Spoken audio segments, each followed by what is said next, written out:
Hi hello నమస్తే. నేను journalist Sai. నిన్న పవన్ కళ్యాణ్ గారు జనసేనాని ఉద్యమి అని ఒక పార్టీ మీటింగ్లో కొన్ని కీలకమైన సంచలనమైన వ్యాఖ్యలు చేశారని చెప్పొచ్చు. అసలు ఆయన ఏం మాడారు? ఒక్కొక్క అంశం గురించి మనం డీటెయిల్గా డిస్కస్ చేసే ప్రయత్నం చేద్దాం. ఎందుకంటే దాదాపుగా ఇప్పటికే చాలామంది అనేక రకాలుగా అంటే 2014 నుంచి అటు ఆర్థికంగా కావచ్చు, అనేక రకాలుగా పార్టీ కోసం ఉండి, పార్టీ కోసం కష్టపడి, పార్టీ కోసం నష్టపోయిన వాళ్ళు చాలామంది ఉన్నారు. ఇప్పుడు ఆ లిస్టులో పవన్ కళ్యాణ్‌కి మొదటి నుంచి వెన్నుదన్నుగా నిలబడుతూ వస్తూ, పవన్ కళ్యాణ్‌కి బహుశా ఇప్పుడు ఆయన డిప్యూటీ సీఎం అయ్యారంటే కాపు సామాజిక వర్గ పాత్ర 100కి 100% ఉందంటాను. ఎటువంటి డౌట్ లేదు. ఆయన నిన్న కాపు సామాజిక వర్గాన్ని తిట్టాడు. రంగా గురించి మాట్లాడారు ఆయన. విజయ్‌తో పోలుస్తున్నారు నన్ను అని చెప్పి ఆ పోల్చిన వాళ్ళందరినీ కుక్కలతో పోల్చాడు ఆయన. ఇలా 1 కాదు, 2 కాదు, 3 కాదు అనేక అంశాల్లో నిన్న పవన్ కళ్యాణ్ గారు మాట్లాడారు. ఆ మాటల్లో ఏంటో నాకైతే పవన్ కళ్యాణ్ గారి మాటల్లో ఒక రకమైన ఆవేదన, ఆక్రోశం, కడుపు మంట ఇట్లాంటివన్నీ కనపడినాయి నాకైతే. ఎందుకంటే ఒక్కొక్క పాయింట్‌గా డీటెయిల్‌గా డిస్కస్ చేసుకుంటూ వద్దాం మనం. ఫస్ట్ పాయింట్ వచ్చేసి ఆయన ఏమన్నారు? కొంతమంది జనసేన వాళ్ళు, మన పార్టీ వాళ్ళు, మనోళ్ళు నాకు మెసేజ్ పెడుతున్నారు. విజయ్ గెలిచిన తర్వాత ఆ గెలుపుని చూపిస్తూ ఇట్లా విజయ్ గెలిచాడు, మనం కూడా అట్లా చేసి ఉండాల్సింది, ఇలాంటి రకరకాల మెసేజ్‌లు పెడుతున్నారు నాకు. ఊళ్ళో పెళ్ళికి వీళ్ళ హడావిడేంటి అన్నట్టుగా మాట్లాడారు. యాక్చువల్లీ ఇది చాలా కఠినమైన పదం అండి. ఎందుకంటే ఈ పదం ఆ సామెత అందరికీ తెలుసు. ఊళ్ళో పెళ్ళికి కుక్కల హడావిడి అంటారు. ఇప్పుడు ఆయన కుక్కలని ఎవరన్నారు? ఎవరన్నారు కుక్కలని?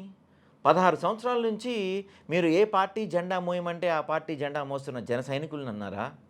మీరు ఏ పార్టీతో పొత్తు పెట్టుకుంటే ఆ పార్టీ కోసం కష్టపడుతున్న జన సైనికులను అంటున్నారా? మీరు పూటకోసారి, గంటకోసారి, రోజుకోసారి మీ స్టాండ్ మార్చుకుంటూ వెళ్తే, స్ప్లిట్ పర్సనాలిటీ మెయింటైన్ చేస్తూ వెళ్తుంటే, మిమ్మల్ని నమ్ముతూ మీకు అండగా నిలబడుతూ వచ్చారే, ఆ జన సైనికుల్ని మీరు కుక్కలంటున్నారా? ఎవరిని కుక్కలంటున్నారు మీరు? నిజంగానే వాళ్ళు కుక్కలే. ఎందుకంటే మీరు ఎన్ని అవమానాలు వాళ్ళకి చూపిస్తున్నా, ఎన్నిసార్లు వాళ్ళని మీరు కించపరుస్తున్నా, విశ్వాసంగా మీ వెంట ఉన్నారు చూడండి, 100% కుక్కలే వాళ్ళు. 100%. ఎందుకంటే కుక్కలకు ఉండే విశ్వాసం మీ పార్టీ వాళ్ళకి, మీ అభిమానులకి, వీళ్ళందరికీ ఉంది. అందుకని ఈరోజు మీరు వాళ్ళని కుక్కలు అని మాట్లాడుతున్నారు. నిజంగా చాలా హ్యాట్స్ ఆఫ్ సార్ మీకు. మిమ్మల్ని మీరు 2014 మీరు వచ్చారు. అప్పటి నుంచి ఇప్పటి వరకు మీరు ఏ పార్టీకి సపోర్ట్ చేయమంటే ఆ పార్టీకి సపోర్ట్ చేశారు. మీరు ఏం మాట్లాడితే దానికి అనుగుణంగా ఉన్నారు. మీరు ఏం చెప్తే అది చేశారు. అందుకని వాళ్ళకి మీరు ఇచ్చిన పెద్ద గిఫ్ట్ ఏందయ్యా అంటే కుక్కలు. ఇక రెండో పాయింట్, నేను సీఎం అవటానికి పార్టీ పెట్టలేదు అని చెప్తున్నారు. మరి దేనికి పెట్టారు పార్టీ? ఇప్పుడు ఒక రన్నింగ్ రేస్ జరుగుతుందండి. రన్నింగ్ రేస్లో నువ్వు వెళ్ళి పరిగెత్తావంటే దేనికి పరిగెత్తావు? గెలవటానికేగా, ఓడిపోవడానికి కాదుగా. ఒక ఎగ్జామ్ రాస్తున్నావు నువ్వు. ఎందుకు రాస్తావు ఎగ్జామ్? నువ్వు పాస్ అవ్వాలని రాస్తావా? ఊరికే ఎగ్జామ్ రాద్దాంలే అన్నట్టు రాస్తావా? అలా నువ్వు ఒక రాజకీయ పార్టీ పెట్టావంటే దేనికోసం పెడతావు? గెలవాలి, సీఎం అవ్వాలి అనే కదా పెట్టేది. నువ్వు సీఎం అవ్వాలంటే మీకు ఇష్టం లేదన్నాడు పవన్ కళ్యాణ్ గారు మీరు. మరి వెంటనే ఈ 10, 16 సంవత్సరాలు, 12 సంవత్సరాల్లో పాపం అభిమానులు, పిచ్చోళ్ళు, నిజంగా నేను పిచ్చోళ్ళనే అంటున్నా పాపం, ఎందుకంటే పిచ్చి అభిమానం మీరంటే. వీళ్ళంతా కూడా మీరు ఎక్కడ కనపడితే అక్కడ సీఎం సీఎం సీఎం సీఎం అని అరిచి గొంతు చించుకొని పోలీసులతో లాఠీ దెబ్బలు తిని మిమ్మల్ని సీఎం అని అరుస్తున్నప్పుడు ఆ రోజే మీరు చెప్పుండాల్సింది. అరవకనే నాన్న నేను సీఎం అవనికి పార్టీ పెట్టలేదు, ఊరికే పార్టీ పెట్టాను అని ఆ రోజు చెప్పలేదే మీరు? మీరు ఎక్కడికి వెళ్తే అక్కడ గొంతులు చించుకొని సీఎం సీఎం అని అరిచారు కదా, వాళ్ళకి చెప్పాల్సింది, అరే రే లేదు లేదు నేను సీఎం అవటానికి కాదు పార్టీ పెట్టింది అని. 2019 ఎన్నికల్లో మీరు ప్రచారంలో పవన్ కళ్యాణ్కి ఒక 20 సీట్లు ఇస్తే చాలు, 30 సీట్లు ఇస్తే చాలు అంటే కుక్క బిస్కెట్లు ఏమైనా వేస్తున్నారా మాకు అని మీరు మాట్లాడారు చూసారా? మరి ఆ బిస్కెట్లే కదా 2024లో తీసుకుంది. మీ అభిమానులు మాట్లాడుతున్నారు సార్ ఇదంతా కూడా. నిన్న మీ సభ అయిపోయిన తర్వాత జనసేన పార్టీకి సంబంధించిన వాళ్ళతో నేను 10 మందికి పైగా మాట్లాడాను. వాళ్ళందరూ చెప్పిన మాట ఇదే. ఇప్పటివరకు కొంచెం హోప్ ఉంది, మారతారేమోనని. ఇక మాకు ఆ హోప్ కూడా లేదు అని చెప్తున్నారు. ఎందుకు నిలబడతారు మీరు? నెక్స్ట్ ఎలక్షన్స్లో మీకు ఎందుకు ఓటు వేయాలి? ఏమని అడుగుతారు మీరు ఓటు? నేను సీఎం అవ్వాలని పార్టీ పెట్టలేదు, ఊరికే పార్టీ పెట్టాను, నాకు ఓటు ఏంటి అంటారా? ఇంకో మాట, విజయ్తో పోలుస్తున్న వాళ్ళ గురించి మాట్లాడారు. విజయ్తో మళ్ళీ ఏమంటున్నారు, తమిళనాడు రాజకీయాలు వేరు, ఆంధ్ర రాజకీయాలు వేరు, అది ఇదేం చెప్పంటున్నారు. ఏ రాజకీయమైనా ఒకటే. తమిళనాడులో, ఆంధ్రాలో దాదాపు ఒకే పరిస్థితులు ఉన్నాయి. నిజం. ఎందుకంటే ప్రజలందరూ కూడా అక్కడ ఏదైతే డిఎంకే, ఏఐడిఎంకేను చూసి చూసి విసిగిపోయి ఉన్నారో, మన దగ్గర కూడా ప్రజలు ఒక థర్డ్ ఆల్టర్నేటివ్ రావాలని చూశారు. విజయ్ ఇప్పుడు పార్టీ పెట్టారు, కానీ దాదాపుగా 3-4 సంవత్సరాల నుంచే గ్రౌండ్ వర్క్ ప్రిపేర్ చేశారు. పార్టీ అభిమానులు, పార్టీ మీటింగులు, పార్టీ సంఘాలు, ఎవరైతే ఫ్యాన్స్ సంఘాలు ఉంటాయో ఈ అభిమాన సంఘాలందరితో ఆయన ఫ్యాన్స్ మీటింగ్ పెట్టారు. అభిమాన సంఘాలందరినీ కలుపుకున్నారు. ఏ ప్రాంతంలో ఎలా, ఏంటి, మన మేనిఫెస్టో ఏంటి, ఎలా ఉండాలి, ఇదంతా ఒక భారీ గ్రౌండ్ వర్క్ చేశారు ఆయన. భారీ గ్రౌండ్ వర్క్ చేసిన ఎలక్షన్స్కి వెళ్ళారు. మీరేం చేశారు? రావడమే నేను యునానిమస్గా ఏమీ ఆశించకుండా టీడీపీకి, బీజేపీకి నేను మద్దతు పలుకుతున్నా అని చెప్పారు. 2014లో రాష్ట్రం విడిపోయింది. రాష్ట్రం విడిపోయిన బాధలో ఉన్న మన ఆంధ్రులకి ఒక కొత్త కిరణంలాగా అనిపిస్తున్నారు పవన్ కళ్యాణ్ అనుకుంటున్న టైంలోనే పెద్ద హోటల్లో, ఒక 5 స్టార్ హోటల్లో పార్టీ మీటింగ్ పెట్టారు కదా, పెడతామే నేను టీడీపీకి నా సపోర్టు అని చెప్పారు. ఇక మీరు ఎలా నిలబడదాం అనుకున్నారు? అదేమంటే 2019 ఎన్నికల్లో నేను ఒంటరిగా నిలబడ్డా కదా, అప్పుడు కూడా సార్ 2 విషయాలు చెప్తారు. 2019లో మీరు ఒంటరిగా నిలబడలేదు సార్. మీరు ఆ రోజు కూడా మీరు బీఎస్పీ తోటి, సిపిఐ, సిపిఎం, ఎన్ని పార్టీలు ఉంటే అన్ని పార్టీలతో పొత్తు పెట్టుకున్నప్పటికీ కూడా 175 నియోజకవర్గాల్లో మనకు అభ్యర్థులు లేరు సార్ 2019 ఎన్నికల్లో పవన్ కళ్యాణ్ గారు.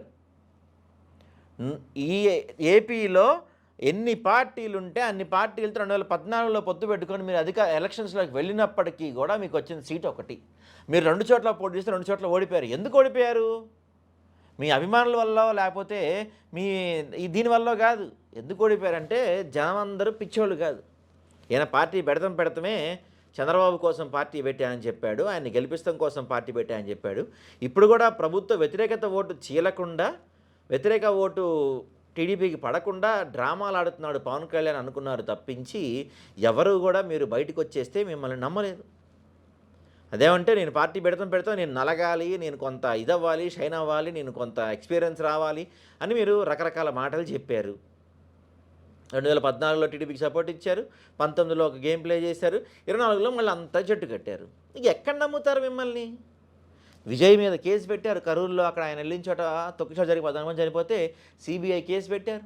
ఎప్పటి నుంచో వాళ్ళ ఆవిడతో గొడవలు ఉంటే ఆమె కరెక్ట్గా ఎలక్షన్స్కి ముందే బయటకు వచ్చి త్రిషాకి నాకు ఏదో ఉందని చెప్పి పెద్ద ఎలిగేషన్ చేశారు, కుటుంబాన్ని బయట పెట్టారు, సినిమా ఆపేశారు. ఇంకా మీ సినిమా ఏది ఆపలా? బహుశా మీ సినిమా అప్పుడు టికెట్ రేట్లు తగ్గించారు అంతే, మీరు ఏ సినిమా ఆపలా. వాళ్ళ సినిమాలు ఆపేశారు. అన్నీ జరిగినప్పటికీ కూడా ఆయన ఒంటరిగా పోటీ చేశాడు, ప్రజలకి నమ్మకం కలిగించాడు. మీరు అదేమీ చేయలేదు. మీరు రావటమే టీడీపీకి నా మద్దతు అని చెప్పారు. తర్వాత 2019లో ఏదో చేశారు. ఎందుకు నమ్ముతారు జనం మిమ్మల్ని? ఆల్రెడీ 2009లో చిరంజీవి గారు పార్టీ పెట్టి దాన్ని కాంగ్రెస్ పార్టీలో కలిపేశారు. మీరు కూడా అలాంటి వ్యక్తి అని మిమ్మల్ని ప్రజలందరూ అనుకుంటూ ఉన్నారు. అప్పుడు మీరు ఏం చేయాలి? 2014లో ఒంటరిగా నిలబడాలి, కలబడాలి, పోరాడాలి. అదేమి లేదు.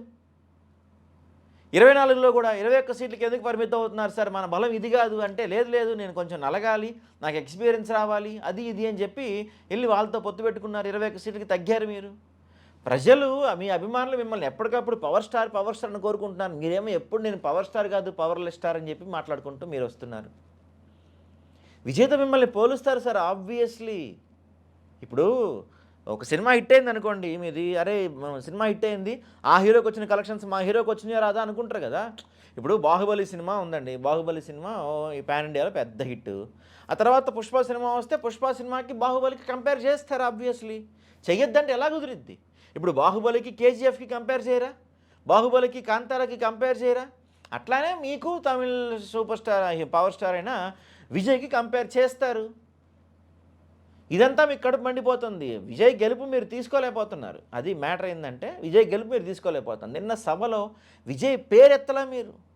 తమిళనాడులో ఓ పార్టీ, పక్క రాష్ట్రంలో వ్యక్తి అంటున్నారు కానీ విజయ్ పేరే ఎత్తలేకపోయారే మీరు. అంతిదా? ఇంకో మాట అన్నారు సార్ మీరన్న ఇంకో మాట ఏంటంటే సార్, చాలా బాధపడ్డారు ఈ మాటకి. కాపులందరి మనసు విరిగిపోయిందని చెప్పొచ్చు మీరన్న ఈ మాటకి. కాపు నేస్తం అడుగుతున్నారు, కాపు కార్పొరేషన్ అడుగుతున్నారు, కాపులకి ఏం చేయట్లేదు అని చెప్తున్నారు. అసలు ఏంటిది? నేనేమన్నా కాపుల కోసం అయ్యాను, ఎలక్షన్స్కి వచ్చానా, కాపుల కోసం ఎమ్మెల్యే అయ్యానా, కాపుల కోసం డిప్యూటీ సీఎం అని చెప్పి మీరు మాట్లాడుతున్నారు. ఇదే మీరు 2019 ఎన్నికలప్పుడు నా తల్లిని తిట్టారు, నన్ను తిట్టారు, నా కులాన్ని తిట్టారు అని చెప్పి మాట్లాడారు. మీరు గుర్తుందా సార్ మీకు? సరే ఇవన్నీ కాదు, కుల భావం తెచ్చుకోండి. మనకి ఎలాగో ప్రాంతీయ భావం లేదు, కుల భావం తెచ్చుకోండి. కుల భావంతో ఓట్లేసి నన్ను గెలిపించండి, కనీసం నా కులపోలు నాకు ఓటండి అని చెప్పి మీరు అడిగిన వీడియోలు అన్నీ ఉన్నాయి సార్. మరి ఈరోజు మీరు అదే కులాన్ని అవసరం తీరిపోయాక ఏదో అంటారు కదా సార్, తీరు దాటాక బోడి మల్లన్న అని ఒక ఏదో సామెత ఉంటుంది సార్, తెప్ప దాటాక అది చెరువు దాటాక తెప్ప తగిలేస్తారంటారు. అట్లా మీరు చెరువు దాటారు, తెప్ప తగిలేశారు. మిమ్మల్ని నమ్ముకున్న జన సైనికుల్ని ముంచేశారు, కాపుల్ని ఇప్పుడు మీరు పక్కన పట్టేశారు. ఇంకేముంది సార్ ఇంకా జనసేనలో? మీ మీ పార్టీ కార్యకర్తలు అందరూ కళ్ళల్లో నీళ్లు పెట్టుకొని మాట్లాడుతున్న మాటలు ఇవన్నీ కూడా. ఇంకో మాట అన్నారు మీరు, చాలా పెద్ద మాట అన్నారు మీరు. ఏమన్నారంటే మీరు, ఆంధ్రులకి జై అమరావతి అనొద్దు, జై అమరావతి కాదు, మనం జై ఆంధ్ర అందాం. మన ప్రాంతంలో కులభావం ఎక్కువ, మన ప్రాంతంలో ప్రాంతీయ భావం లేదని మీరు అన్నారు. కులభావం, మతభావం తీసుకొస్తుంది ఎవరు సార్? అసలు కాపులు ఇప్పుడు ఒక్క రోజైనా జగన్మోహన్ రెడ్డి గారు రెడ్లంతా నాకు ఓటేయండి అని అడిగారా? ఒక్కరోజైనా చంద్రబాబు నాయుడు గారు కావచ్చు, లోకేష్ గారు కావచ్చు, బాలకృష్ణ గారు కావచ్చు, కమ్మోళ్ళంతా నాకు ఓట్లేని అని అడిగారా? మీరు మాత్రం పదే పదే కాపులను ఓన్ చేసుకోండి, కాపులను ఓన్ చేసుకోండి అని చెప్పి మాట్లాడారు మీరు. ఈరోజు మీరు మనకు కులభావం ఉంది, ప్రాంతీయ భావం లేదని మీరు మాట్లాడుతున్నారు. మీకేముంది ప్రాంతీయ భావం? విశాఖ స్టీల్ ప్లాంట్ జాతీయం ప్రైవేటీకరణ అయిపోతుంటే మీరు అడ్డుకోగలిగారా? ఆంధ్రాకి ఇస్తాన స్పెషల్ స్టేటస్ ఇవ్వకపోతే మీరు కనీసం అడగగలుగుతున్నారా బీజేపీని? పొత్తు కోసం, 3 పార్టీల పొత్తు కోసం నేను బీజేపీ వాళ్ళ కాళ్ళు పట్టుకున్నాను, వాళ్ళ తిట్టులు తిన్నానని చెప్పిన మీరు ప్రత్యేక స్టేటస్ కోసం, స్పెషల్ స్టేటస్ కోసం ఆ బీజేపీ వాళ్ళ దగ్గర తిట్లు తిన్నారా మీరు? ఇదే బీజేపీని మీరు 2 పాచిపోయిన లడ్లు అని మాట్లాడే మీరు మరి ఏమి ఇచ్చారని ఈరోజు అదే బీజేపీతో మీరు అంటకాగుతున్నారు. కులాలు లేవు, మతాలు లేవు, కులాలు లేని మతాలు లేని ఒక సమాజాన్ని స్థాపించాలనుకున్న మీరు ఈరోజు ఐఎమ్ అన్అపాలజెటిక్ సనాతని అని ఎందుకు చెప్తున్నారు? మీరు సనాతన భావం, సనాతన ధర్మాన్ని ఎందుకు మీరు పదే పదే పదే పదే మతాలు తీసుకొస్తున్నారు? మిమ్మల్ని మీరు ప్రశ్నించుకోవాలి సార్. ఏదైతే మీరు చెప్పారో ప్రశ్నిస్తానికే పార్టీ పెట్టానని చెప్పిన మీరు ఈరోజు మిమ్మల్ని మీరు ప్రశ్నించుకోవాల్సిన సమయం ఆసన్నమైంది.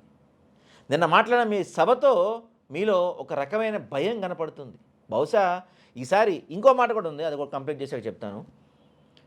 మామూలుగా అయితే ఇప్పుడు ఒక సినిమా ఉందండి, మీ భాషలోనే చెప్తున్నాను, ఎందుకంటే మనది సినిమా పార్టీ కాబట్టి మీ భాషలోనే చెప్తున్నాను. మీరు అన్నారు ఒక సినిమా హిట్ అయిందనుకోండి, ఆ సినిమాకి ఏం చేస్తారంటే రేట్లు పెంచుతారు. Cinema ticket rate 400, suppose theatre rate 200 అనుకోండి, 400కి 500కి 1000 రూపాయలకు కూడా అమ్ముతారు. సినిమా టికెట్ 200 అయితే దాన్ని 100కి అమ్మితే ఏమంటారు తెలుసా? ఆ సినిమా ఫ్లాప్ అంటారు. జనాలు లేరు, అందుకని తక్కువ రేటుకి అమ్ముకుంటున్నారా అంటారు. సేమ్ గతంలో జనసేన మెంబర్షిప్ 500 రూపాయలు ఉండేది. ఈరోజు ఎందుకు 400 రూపాయలకి తగ్గించారు? ఇంత చేస్తే 14 లక్షల సభ్యత్వం అయిందో మేము అని చెప్పి ఓ గొప్పలు చెప్పుకుంటున్నారు. ఒక పక్కన టీడీపీ సభ్యత్వం ఎంత ఉందో, ఒక పక్కన వైసీపీ సభ్యత్వం ఎంత ఉంది, మీ సభ్యత్వం ఎంత ఉంది? మనకి ఏపీలోనే దిక్కులేదు, మనకి కేరళలో, కర్ణాటకలో కూడా మనకు సభ్యత్వం అయిపోయింది, మనకి జాతీయ పార్టీ అయిపోతుందని చెప్పుకుంటున్నారు. ఇంకో మాట అన్నారు సార్ నిన్న, 10 మందికి కూడా మెంబర్షిప్ ఇప్పించడం ఏమి నాయకులు మీరు అన్నారు. అంటే మెంబర్షిప్ ఇప్పిస్తేనే నాయకులు అవుతారా? అంటే మెంబర్షిప్ ఇప్పించి మరంట, నేను సోషల్ మీడియాలో చూశాను, ఒక 100 మందికి 200 మందికి ఆ పై స్థాయిలో ఎవరైతే మెంబర్షిప్ ఇప్పిస్తారో, అంటే 3 లక్షలు టార్గెట్ అంట, 3 లక్షలు 4 లక్షలు ఎవరైతే రీచ్ అవుతారో వాళ్ళకి పవన్ కళ్యాణ్ గారితో ఫోటో, స్టేజ్ మీద పవన్ కళ్యాణ్ గారితో సన్మానం, ఏదో స్కీములు ఉంటాయి చూసారా అట్లాగా, డబ్బులు కట్టి చేసుకోవాలన్నమాట. ఎవరైతే 10 మందిని కూడా జాయిన్ చేయలేకపోతారో వాడు అసలు నాయకుడే కదని చెప్పి మీరు మాట్లాడుతున్నారు. ఫైనల్గా పవన్ కళ్యాణ్ గారు బహుశా విజయ్ పార్టీ గెలుపుని మీరు జీర్ణించుకోలేకపోతున్నారా? లేకపోతే కూటమిలో మీ యొక్క ఇంపార్టెన్స్ తగ్గిపోయిందన్నది మీరు జీర్ణించుకోలేకపోతున్నారా? మరో 15 సంవత్సరాలు కూటమి జెండా మోయాల్సిందే అని మీరు చెప్పేశారు కాబట్టి జనం మీ పైన వ్యతిరేకత వచ్చేస్తుంది. ఆ వ్యతిరేకత మెంబర్షిప్లోనే కనపడుతుంది. జనసేన పైన వ్యతిరేకత పెరుగుతుందన్న అంశం మీకు ఇప్పటికైనా అర్థమయ్యి మీలో కొంత అసహనం కనిపిస్తుందా? ఏది ఏమైనా మిమ్మల్ని నమ్మి మీ వెన్నంటి ఉన్న జన సైనికులకి, కాపులకి మాత్రం మీరు ఒక స్ట్రాంగ్ మెసేజ్ ఇచ్చారు. నేను సీఎం అవడానికి పార్టీ పెట్టలేదు అని, దాంతోపాటుగా నేను కాపులకి ఏదో చేస్తానని చెప్పట్లేదని చెప్పి ఒక స్ట్రాంగ్ మెసేజ్ ఇచ్చారు. ఇప్పటికైనా కాపులు, జన సైనికులు కళ్ళు తెరుస్తారేమో చూడాలి.